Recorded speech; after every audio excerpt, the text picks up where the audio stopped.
Hey everybody, in today's video I'm going to show you how to use the chronograph mode on your Nixon Ripley watch. So this watch has an analog time display, and then you've also got different digital modes you can turn on. Right now, if you look at my watch face, you'll notice that there's no digital value showing. This is what's called city mode. City mode basically turns off all the digital functions, just gives you an analog view. But if you press this bottom right button, that will take you to your different modes on the watch.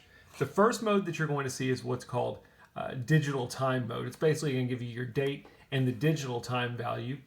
Press the mode button again, it'll take you to what's called adventure mode. Now don't get confused, when you go to adventure mode you will also see a chronograph option down here at the bottom. For whatever reason they give you a chronograph in adventure mode while you've also got your altimeter and your thermometer value. But if you press the mode button one more time, you will actually be in chronograph mode.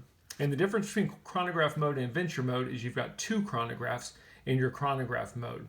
You've got a top and you've got a bottom one, and they're both controlled with the corresponding buttons on the right hand side. You'll notice that my bottom one I did not reset from before. I'll show you how to reset that here in a second. But if you want to use your top chronograph, you're going to simply press the top right button. You'll notice that the chronograph will start. Press it again, it will stop. So on and so forth. Same thing with your bottom one. If you needed to use the bottom one, you can press and hold, you can press the bottom right button to start it, press the bottom right button to stop it. It's kind of a cool watch. There's not a whole lot of watches that show you two different chronographs at the same time. A lot of watches will give you a stopwatch with a split feature, but this one's kind of nice because you can have two independent stopwatches running. When you want to reset the values while they are stopped, if you press and hold the corresponding button to the chronograph you want to reset, it will reset it. So I'm pressing and holding the top one. After a couple seconds, the top value has reset. I'm going to do the same thing for my bottom one. And we've successfully reset the chronographs back to zero. You don't have to use the second one only when you're using the first one.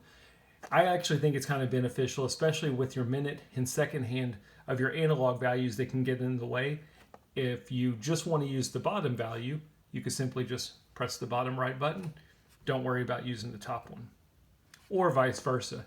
If the hands are down here and it's blocking your view and you want to use the top chronograph, you can.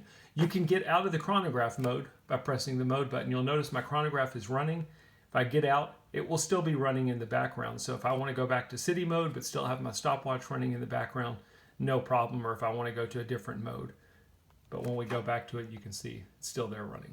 I'm going to go ahead and stop it, and I'm going to reset it one more time. And that's pretty much it. You can stay in chronograph mode, or once you're done, you can simply press the mode button. Go back to whatever mode you want. Hope that gives you an idea of how to use the chronograph mode on your Nixon Ripley watch. Thanks for watching.